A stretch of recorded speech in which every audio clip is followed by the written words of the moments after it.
একজন ব্রাহ্মভক্ত জিজ্ঞাসা করিলেন, ঈশ্বর সাকার না নিরাকার? শ্রীরামকৃষ্ণ: তাঁর ইতি করা যায় না, তিনি নিরাকার আবার সাকার। ভক্তের জন্য তিনি সাকার। যারা জ্ঞানী অর্থাৎ জগৎকে যাদের স্বপ্নবৎ মনে হয়েছে তাদের পক্ষে তিনি নিরাকার। ভক্ত জানে আমি একটি জিনিস, জগৎ একটি জিনিস, তাই ভক্তের কাছে ঈশ্বর ব্যক্তি হয়ে দেখা দেন।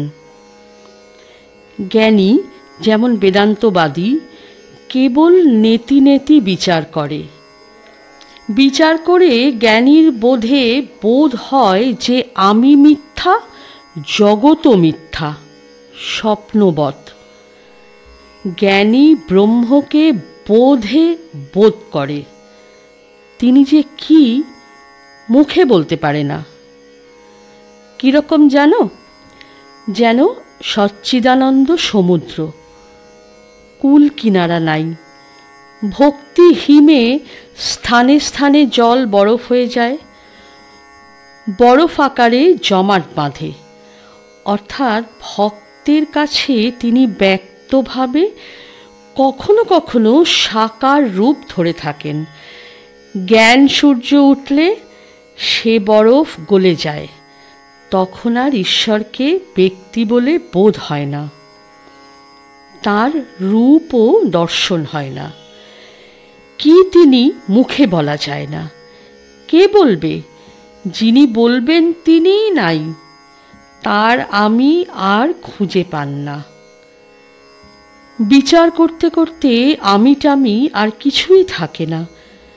পেঁয়াজের প্রথমে লাল খোসা তুমি ছাড়ালে, তারপর সাদা পুরু খোসা। এইরূপ বরাবর ছাড়াতে ছাড়াতে ভিতরে কিছু খুঁজে পাওয়া যায় না। যেখানে নিজের আমি খুঁজে পাওয়া যায় না, আর খুঁজেই বা কি, সেখানে ব্রহ্মের স্বরূপ বোধে বোধ কিরূপ হয় কে বলবে? একটা লুনের পুতুল সমুদ্র মাপতে গেছিল, সমুদ্রে যেই নেমেছে অমনি গলে মিশে গেল।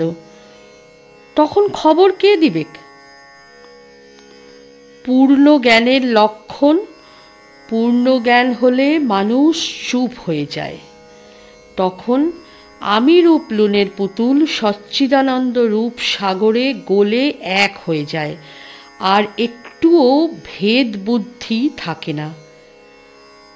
বিচার করা যতক্ষণ না শেষ হয়, লোকে ফরফর করে তর্ক করে, শেষ হলে চুপ হয়ে যায়। কলসি পূর্ণ হলে, কলসির জল পুকুরের জল এক হলে আর শব্দ থাকে না। যতক্ষণ না কলসি পূর্ণ হয় ততক্ষণ শব্দ। আগেকার লোক বলতো কালা পানিতে জাহাজ গেলে ফেরে না। আমি মোলে ঘুচিবে জঞ্জাল, হাজার বিচার করো আমি যায় না। তোমার আমার পক্ষে ভক্ত আমি, এ অভিমান ভালো। ভক্তের পক্ষে সগুণ ব্রহ্ম, অর্থাৎ তিনি সগুণ, একজন ব্যক্তি হয়ে রূপ হয়ে দেখা দেন। তিনি প্রার্থনা শোনেন। তোমরা যে প্রার্থনা করো তাকেই করো। তোমরা বেদান্তবাদী নও, জ্ঞানী নও, তোমরা ভক্ত। সাকার রূপ মানো আর না মানো এসে যায় না। ঈশ্বর একজন ব্যক্তি বলে বোধ থাকলেই হলো। যে ব্যক্তি প্রার্থনা শোনেন, সৃষ্টি স্থিতি প্রলয় করেন, যে ব্যক্তি অনন্ত শক্তি, ভক্তি পথেই তাকে সহজে পাওয়া যায়।